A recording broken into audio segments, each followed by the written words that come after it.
There is a hadith that Talha ibn Ubaidillah radiyallahu anhu narrated, and he said, أن رجلين من بلي قدما على رسول الله صلى الله عليه وسلم وكان إسلامهما جميعا.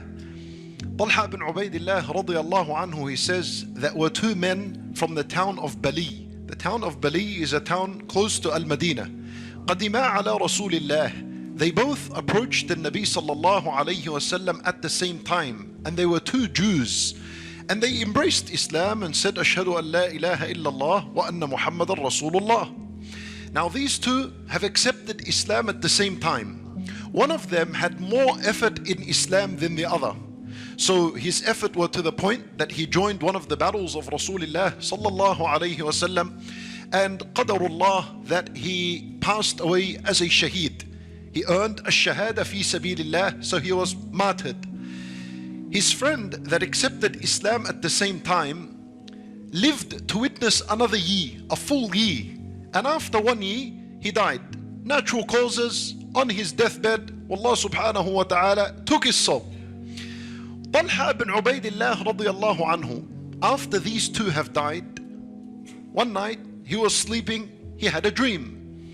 In his dream, he saw himself and these two people, these two companions, standing outside the door of the paradise. And an angel comes and he calls the one who died 1 year later. You know, the one who just died on his bed, natural death? He was called into the paradise first. Talha ibn Ubaidillah is there, he can see this in the dream. So he was called in and admitted to the paradise first. And then the angel came out and he called the one who was martyred fi sabilillah, and he was admitted into the paradise second. And then the angel came and he said to Talha ibn Ubaidillah, you go back, it's not your time yet, because he was still alive. Then he woke up from his dream and he was amazed. So he went around Al-Madinah informing the people what he saw, and the people were amazed with him as well.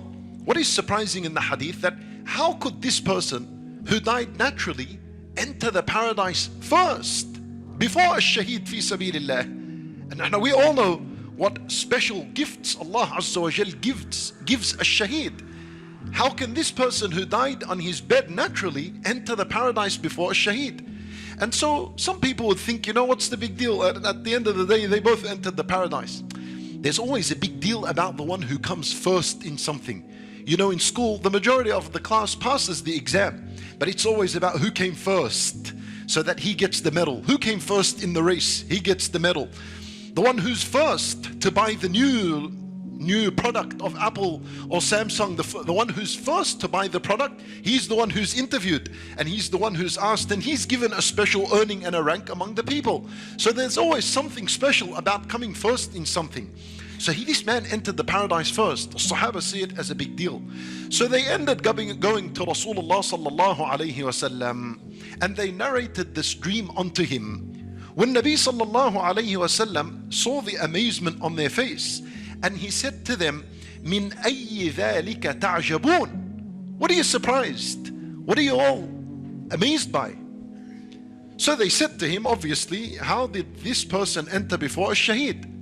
فالنبي صلى الله عليه وسلم said to them, أليس قد مكث هذا بعده سنة? Didn't the one who died naturally live 1 more year after shaheed? They said yes. So then he said, وأدرك رمضان فصلى كذا وكذا.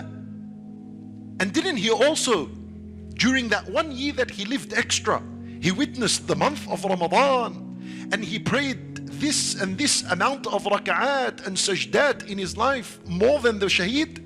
They said yes, Ya Rasulullah.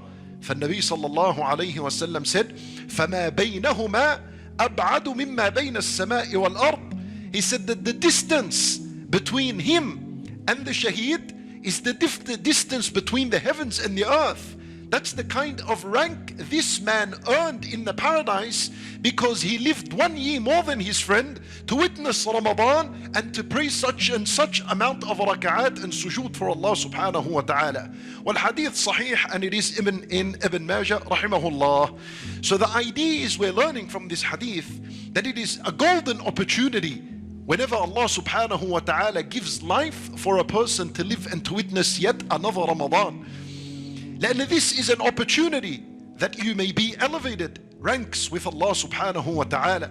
When Nabi sallallahu alayhi wa sallam, he said, ليس أحد أفضل عند الله من مؤمن يعمر في الإسلام يكثر تسبيحه وتكبيره وتحميده وتهليله. And Nabi sallallahu alayhi wa sallam, he said, there is no one better than a believer who lives a long life, and this life is full of tasbih to Allah subhanahu wa ta'ala, وتحميد وتكبير ولا إله إلا الله, and his life is full of dhikr and worship to Allah subhanahu wa ta'ala.